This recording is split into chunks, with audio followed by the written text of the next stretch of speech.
लोग मुझे याद करते हैं, कभी अच्छा तो कभी बुरा मानते हैं।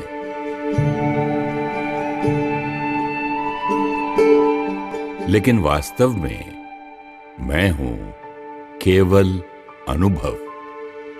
आज मैं आपको एक ऐसे व्यक्तित्व के जीवन के अंतिम दिनों के अनुभव सुनाऊंगा जिन्हें निराकार परमात्मा शिव ने नाम दिया प्रजापिता ब्रह्मा।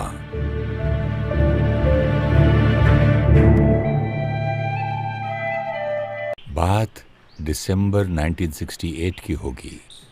आबू में सर्दी बहुत थी, जहां ठंड में लोगों को बाहर निकलना मुश्किल था। वहीं बाबा और यज्ञ के सभी गॉडली स्टूडेंट्स अपनी दिनचर्या में अडिग थे। एक नया स्टूडेंट पहली बार बाबा से मिलने आया था।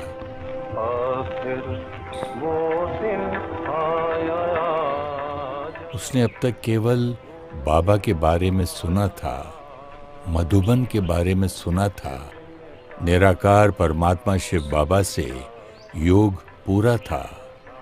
उसे उत्सुकता थी कि देखूं तो जरा कौन सा वो भगीरथ है जिसे ज्ञान सागर परमात्मा ने चुना है। जब वो क्लास में आया तो बाबा ज्ञान मुरली चला रहे थे। पार्टी लेट आने के कारण वो स्टूडेंट पीछे जाकर बैठा। मन की बात उसने किसी से कही तो नहीं, लेकिन मुझसे छिपी भी नहीं, क्योंकि मैं ही तो वो सारे अनुभव हूँ। बाबा, बाबा मैं आ गया। बाबा मुझे देखो एक बार। बाबा मुझे एक बार देखो। कितने जन्मों से आपको ढूंढ रहा था, अब मिला तो भी पीछे बैठा हूँ, दिख भी नहीं रहा आपको। इतने में बाबा दूर बैठे उस बच्चे को देखते हैं और कहते हैं, बच्चे तो सदा बाबा के दिल में बैठे हैं। जो बच्चे बाबा को दिल में बिठाते हैं ना, वो बाबा के दिल में बैठे होते हैं। फिर चाहे यहाँ सामने हो या पीछे, दिल में तो सब आगे ही आगे है ना। इतना सुनना था कि उस बच्चे की आंखों से आंसू बहने लगे। वो खुद को रोक नहीं पाया और दौड़ के जाकर बाबा की गोदी में सर रखकर रोने लगा। बाबा ने बड़े प्यार से उसके सर पर हाथ फेरा और बच्चे बच्चे कहते हुए उसे खूब प्यार दिया और फिर उसे अपने सामने बिठा लिया। कमाल है शिव बाबा की। शिव बाबा ने ब्रह्मा बाबा को उनके 60 वर्ष की आयु में चुना, लेकिन आज भी 93 वर्ष की आयु में भी बिना आधार एकदम योगी राज की बैठक है। सिर्फ यही नहीं, आने वाले कुछ दिनों में उसने देखा कि बाबा यज्ञ प्रमुख होते हुए भी यज्ञ का हर एक छोटा बड़ा काम खुद करने से हिचकते नहीं थे।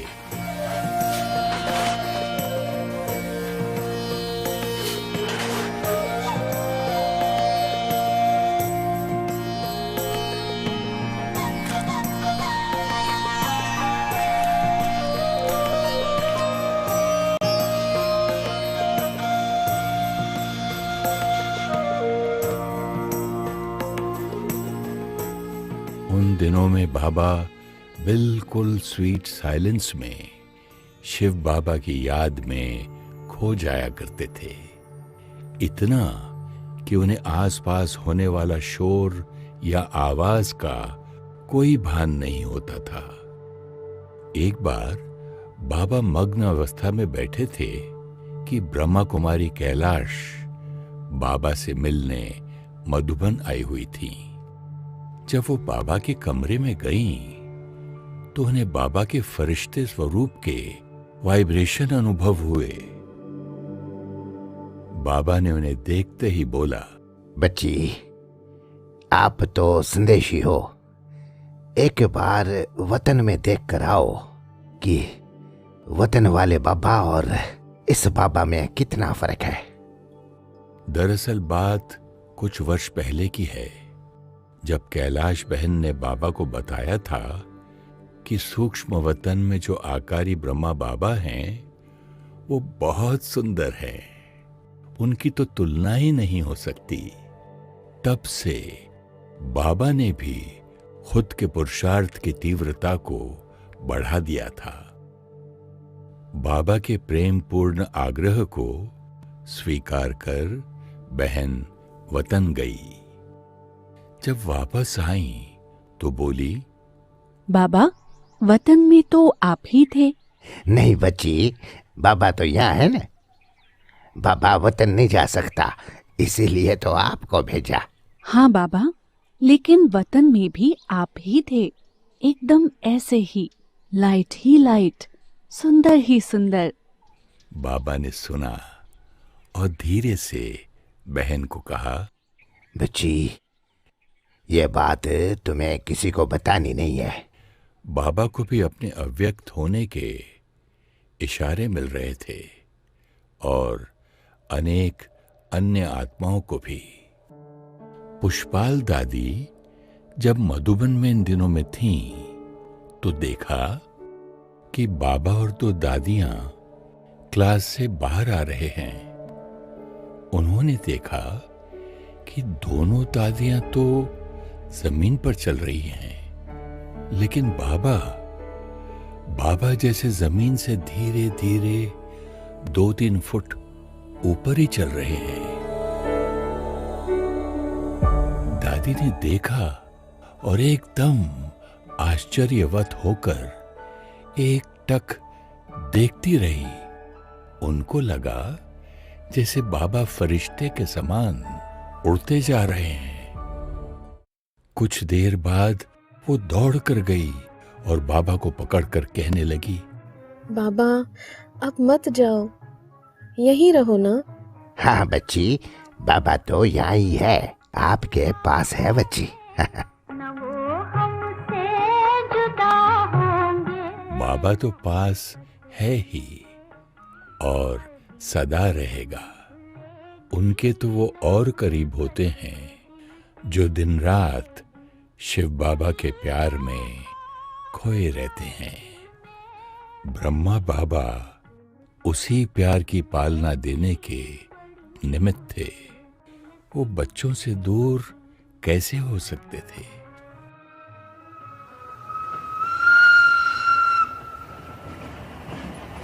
ये अनुभव लगभग बाबा के अव्यक्त होने से 1 हफ्ते पहले का है।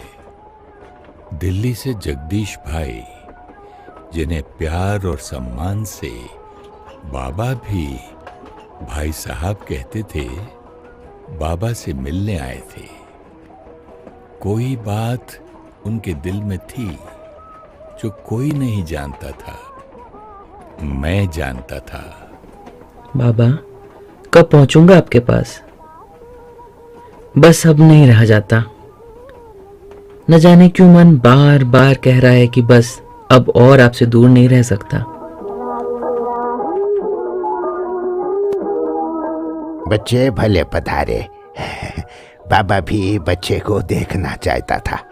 बोलो बच्चे, कैसे आना हुआ? बाबा, बस मुझे यहाँ कुछ दिन रहना है। मैं आपके पास ही रहना चाहता हूँ कुछ दिन। मुझे आपसे बिल्कुल अलग नहीं रहना है, बस बाबा, और कुछ नहीं। लेकिन बच्चे, वो किताब छपवानी है, बहुत जरूरी है। आप आज रहो, लेकिन कल ही जाकर उस किताब को छपवाओ। जी बाबा, सेवा तो जरूर होगी, लेकिन मन अजीब सा महसूस कर रहा है। बच्चे, बाबा चाहते हैं आप उस सेवा को करो। लेकिन बाबा, मन शिव बाबा में लगा रहे तो मन कभी परेशान नहीं होगा। यहाँ सब ठीक है और ड्रामा अनुसार ठीक ही होगा। आप सेवा पर जाओ। दोनों एक दूसरे के दिल को जानते थे, लेकिन दोनों ने वही किया, सेवा। ईश्वरीय कायदे और डायरेक्शन का सम्मान कितना कठिन होता है। कर्तव्य और मर्यादा को निभाने के लिए अपनी भावनाओं को समेट लेना। जब भावनाएं इतनी शुद्ध और निस्वार्थ प्यार की हो, तब तो और ही मुश्किल हो जाता है। लेकिन इस मुश्किल को भी बाबा ने सरल कर दिखाया। बच्चों को बाबा से बहुत बहुत प्यार था। बाल्यकाल से उनको ही अपने पिता के रूप में देखा था। और सच बताऊं तो बाबा को भी सभी बच्चों से बहुत प्यार था। बच्चे और बाबा एक दूसरे के बगैर जीवन की कल्पना भी नहीं कर सकते थे। दादी प्रकाशमणि बॉम्बे में सेवा अर्थ थी, लेकिन मास में एक बार मधुबन आ ही जाती थी। बात है 1969, 17 जनवरी शुक्रवार की। दादी एक छोटा सा ग्रुप लेकर मधुबन आई थी बाबा से मिलाने। ग्रुप 16 जनवरी को ही वापस चला गया। बाबा हम जल्दी आएंगे। दादी को एक दिन और रुकना था, क्योंकि आबू में जो म्यूजियम है उसकी बिल्डिंग को खरीदने की कुछ बात चल रही थी। वैसे तो बाबा दादियों को कभी मधुबन में एक दिन भी एक्स्ट्रा रुकने नहीं देते थे। हमेशा कहते, बच्चे आप सेवा पर हो, छुट्टी पर नहीं। बादल बनकर आए हो, ईश्वरीय प्यार का जल भरो और जाकर तड़पती हुई आत्माओं पर बरसो। गो सून एंड कम सून। तो दिल होते हुए भी दादियां कभी मधुबन में बाबा के साथ एक्स्ट्रा नहीं रुक पाती थीं। इधर दीदी मनमोहिनी इलाहाबाद मेले की सेवा पर गई हुई थी, तो बाबा के संग रहने वाली ईशू दादी ने दादी प्रकाशमणि से कहा, दादी, दीदी इलाहाबाद में है और बाबा की तबीयत थोड़ी सी ऊपर नीचे है, तो आप रुक जाओ ना। ईशु दादी, रुकना तो मैं भी चाहती हूँ, पर बाबा तो सेवा पर एब्सेंट नहीं होने देंगे ना। हाँ, सच ही था। बाबा कभी बच्चों को सेवा में किसी भी तरह की कमी नहीं रखने देते थे, क्योंकि बाबा खुद अपने अनुभव से जानते थे कि सेवा से सुख और संतुष्टता बहुत सहज प्राप्त होती है, क्योंकि सेवा के दौरान शिव बाबा की याद बुद्धि में नेचुरल रहती है।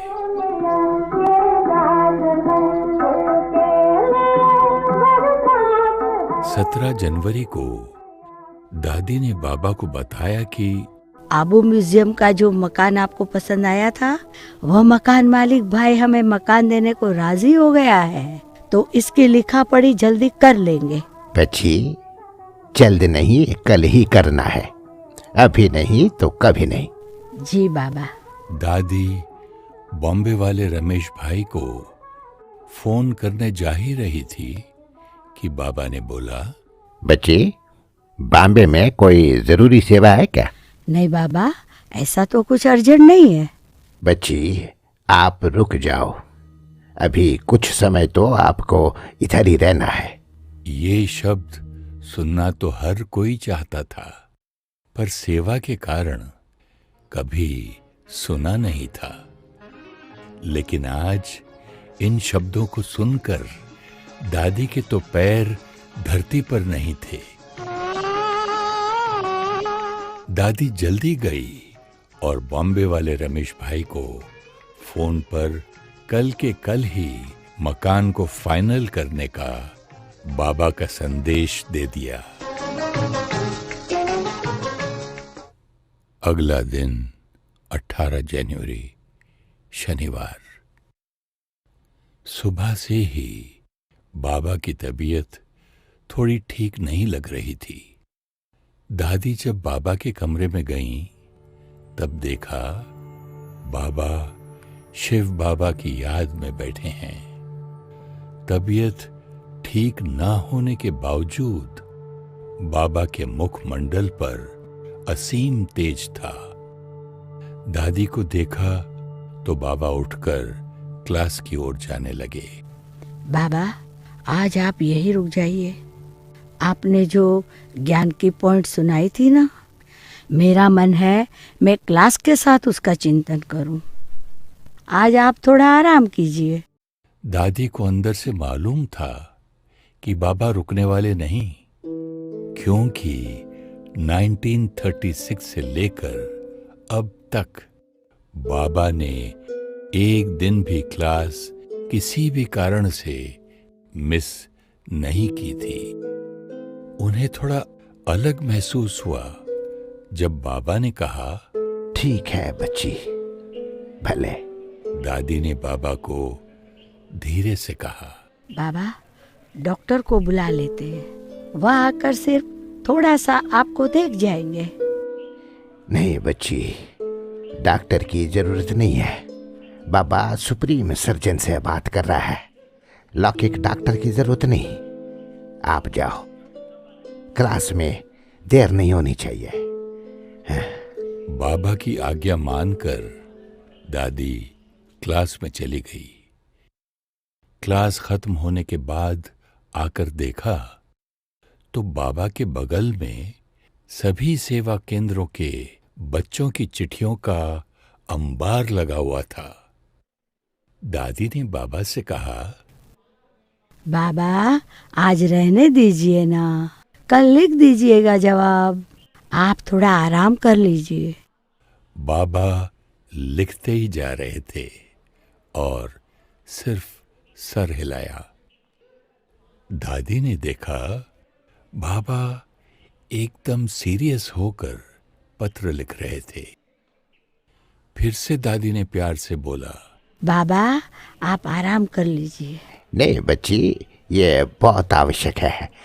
आज बाबा को सारी चिट्ठियों का जवाब देना ही है। बच्ची, बाबा ठीक है, आप नाश्ता कराओ, फिर बाबा और आप सैर पर जाएंगे। जी बाबा कहकर दादी चली गई और बाबा चिट्ठियों को गौर से पढ़ने लगे। देखा है तुमको बाबा, रूहों को प्यार करते। किसी सेवा केंद्र की एक चिट्ठी में बहुत सारे बच्चों ने बाबा को याद प्यार दिया था। उस चिट्ठी के अंत में हर एक का नाम साइन किया हुआ था। बाबा ने उत्तर में एक एक बच्चे का नाम लिखा और फिर याद प्यार और नमस्ते लिखा। बाबा को मन में था कि एक भी बच्चे का नाम नहीं छूटना चाहिए, इसलिए बाबा बार बार उनके नाम मिला रहे थे। एक एक बच्चे को नाम सहित याद प्यार। इतना संवेदनशील और इतनी विनम्रता, इतना प्यार करेगा कौन? तुमने दुलार करके। थोड़ी देर बाद दादी आई तो बाबा ने दादी का हाथ पकड़ा और पांडव भवन के कोने कोने में ले जाकर दिखा रहे थे। वैसे तो दादी को चप्पा चप्पा मालूम था, लेकिन फिर भी बाबा सैर करा रहे थे और वो भी छोटी बच्ची की तरह इस अनुभव को सहज रही थी। ज्ञान का पंख लगाकर उड़ना सिखाते देखा। बच्ची, बाबा यहाँ बच्चों के लिए कमरा बनाने चाहते हैं। यहाँ अच्छी सी नहानी होनी चाहिए। यहाँ छत डलवानी होगी बारिश में बच्चों को भंडारे तक जाते हुए थोड़ा भीगना पड़ता है, तो छत डाल देंगे बच्ची। हाँ, या बाबा बच्चों के लिए बड़ा हाल बनाएंगे, जहाँ बैठकर सब बच्चे ज्ञान के सागर शिव बाबा की मुरली सुनेंगे। हाँ, देखो बच्चे, यहाँ दाल रखते हैं, यहाँ चावल रखते हैं। तबीयत के कारण बाबा भंडारे में करीब 3 दिन से नहीं गए थे, नहीं तो रोज बाबा भंडारे का चक्कर जरूर लगाते थे और हाथ भी बटाते थे। बाबा दादी को भंडारे का सब कुछ दिखा रहे थे। भोली दादी को पता चला बाबा भंडारे में आए तो वो तुरंत दौड़ कर आई और भावुक होकर बोली, बाबा आप भंडारे में 3 दिन बाद आए हैं, मैं आपसे मिल भी नहीं पाई बाबा। तभी बाबा ने भोली दादी का हाथ पकड़ा और लंबी दृष्टि दी और कहा, बच्ची, आज जितना मिलना है बाबा से मिल लो, अपनी पूरी दिल से बाबा से मिल लो बच्ची। बाबा भी है, इधर ही बाबा से मिल लो। भोली बच्ची, वाह बच्ची। नजरों से, रूहानी नजरों से। बच्ची देखो, अनाज आदि खत्म होने से पहले ही भोली भंडारी से पूछना चाहिए कि सब कुछ है। रूहानी नजरों से देखा निहाल करते। ऐसे बाबा दादी को हर बारीक से बारीक चीज दिखा रहे थे। क्यों? ये राज तो सिर्फ बाबा जाने और शिव बाबा जाने। को प्यार करते। अहमदाबाद से रमेश भाई का फोन आया कि शाम को 4 बजे आबू म्यूजियम वाले मकान की डील फाइनल हो गई है और वो शाम को 6 बजे वाली आगरा लोकल से आबू आ रहे हैं। ये आबू म्यूजियम का मकान बाबा की प्रेरणा से लिया हुआ यज्ञ का पहला मकान था। दादी ने बाबा को खबर दी तो बाबा मुस्कुराए और बोले, अच्छा है बच्ची, आज रात्रि क्लास जल्दी करनी है, डिनर जल्दी करना चाहिए सबको, बाबा को बच्चों से मिलना है। बाबा आज आप रेस्ट कर लीजिए। नहीं बच्ची, सवेरे भी बाप बच्चों से नहीं मिले तो बच्चों की बुद्धि चलती है। आप जाओ, जल्दी भोजन करने को कह दो सबको। शाम को बाबा क्लास में काफी देर तक केवल दृष्टि देते रहे, मानो एक एक में बल भर रहे हैं, एक एक को आधार स्तंभ की मजबूती दे रहे हैं। फिर बाबा ने मधुर महावाक्य चलाए। अभी खुशी का पाया चढ़ना है, बस याद की याद करते हैं, फिर जितना जो याद करे खुशी का पाया चढ़ता जाएगा। सब में अपन गुण भी होते नहीं, वो गाया जाता है, निंदा हमारी जो करे मित्र हमारा सो भवन वजे। भवन कहते नहीं, मेरी गिलानी बहुत कर मैं आके मित्र बनता हूँ, तो गाय भी जाता है नहीं। मीठे मीठे सिकल थे रूहानी बच्चों पे थे, रूहानी बाप और दादा का दिल जान सिकलते इनसे याद तारा गुड नाइट। मीठे मीठे रूहानी बच्चों पे तो रूहानी बाप की नमस्ते। लोगों कितना निम्रता प्यार निरंकार बाप का होते हैं। अच्छा बाबा छुट्टी है। रोज बाबा रात्रि क्लास के बाद गुड नाइट कहते थे। उस दिन बाबा ने कहा, अच्छा बच्चे, बाबा छुट्टी लेते हैं। सबको अलग तो लगा, लेकिन इतना ध्यान किसी ने नहीं दिया। फिर बाबा उठकर जाने लगे।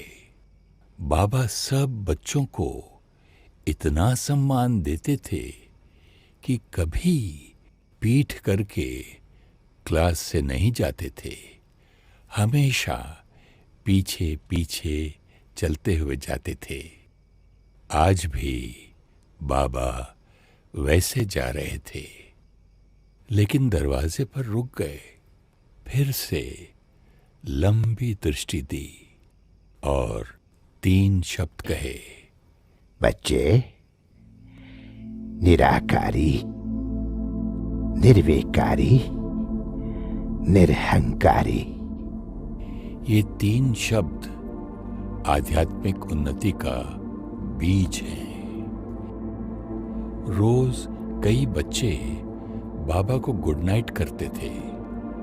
बाबा की तबीयत सुबह से ठीक नहीं थी, तो दादी प्रकाशमणि, दादा आनंद किशोर और कुछ भाई बहनें बाबा को जल्दी गुड नाइट करने गए। कमरे में उन सब ने देखा कि बाबा शिव बाबा की याद में एकदम जैसे कि मग्न अवस्था में हैं। शिव बाबा और ब्रह्मा बाबा की रूह रिहान चल रही है। कमरे में अशरीरीपन का एक चमत्कारी वायुमंडल था। हर एक को शरीर का भान ही नहीं रहा।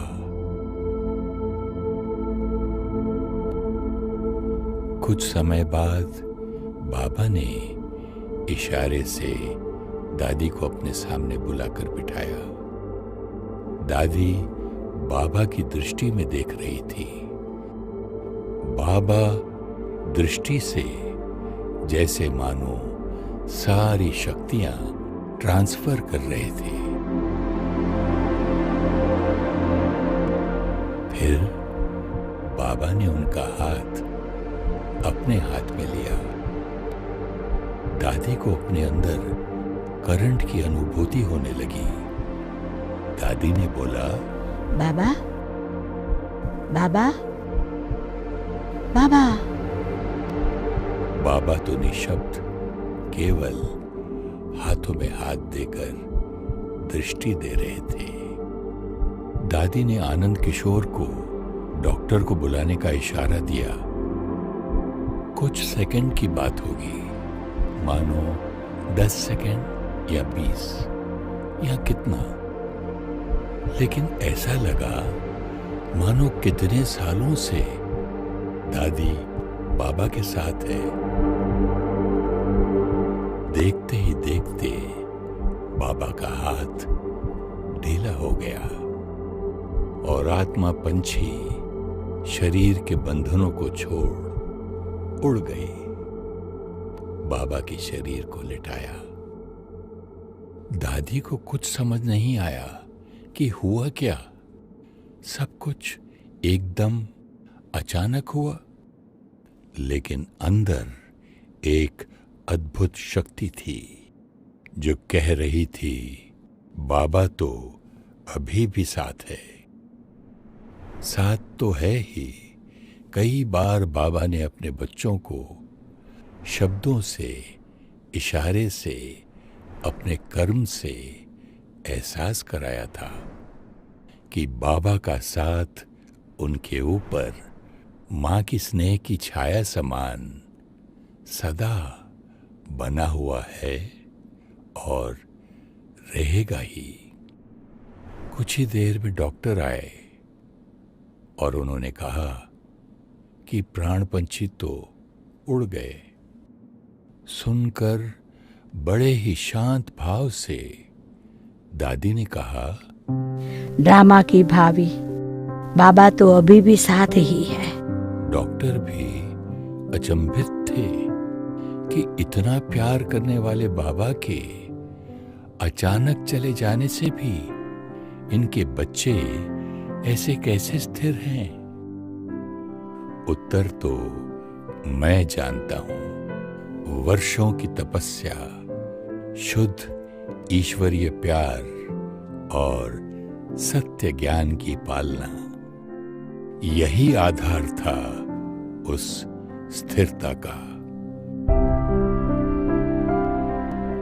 दादी ने तुरंत सबको टेलीफोन किया।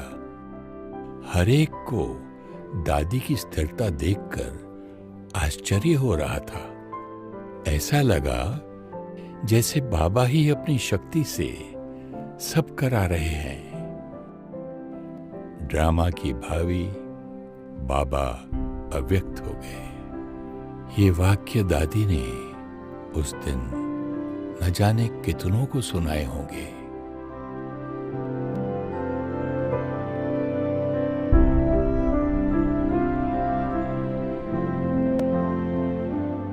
अपने प्राण प्यारे बाबा के अव्यक्त होने का समाचार न सुनने वाले के लिए न ही सुनाने वाले के लिए आसान होगा, लेकिन मैंने देखा कि फरिश्ता स्वरूप ब्रह्मा बाबा जैसे हर आत्मा को अब भी प्यार और शक्ति भर रहे थे। ना सिर्फ दादी, किंतु प्रत्येक ब्रह्मा कुमार कुमारी को मैंने बड़ा ही स्थिर और अचल देखा। बाबा के अचानक चले जाने से सब थोड़ा हैरान तो थे, लेकिन अब क्या होगा, आगे क्या होगा, ऐसे सवालों ने एक को भी हिलाया नहीं, क्योंकि हर एक का दिल जानता था कि परमपिता परमात्मा दिलाराम शिव बाबा विश्व परिवर्तन करने आए हैं, और जब तक विश्व परिवर्तन नहीं होता ये कार्य चलता रहेगा। बाबा तो अंत तक हर बच्चे का साथ निभाने के लिए बंधा हुआ है, और उसको बांधा है बच्चों के प्यार ने।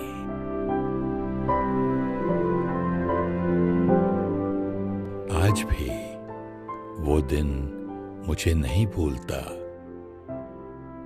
मैं जानता हूं विश्व कल्याण का महान कार्य शिव बाबा ही ब्रह्मा बाबा द्वारा बच्चों से करा रहे हैं। बच्चे तो केवल हाथ हैं।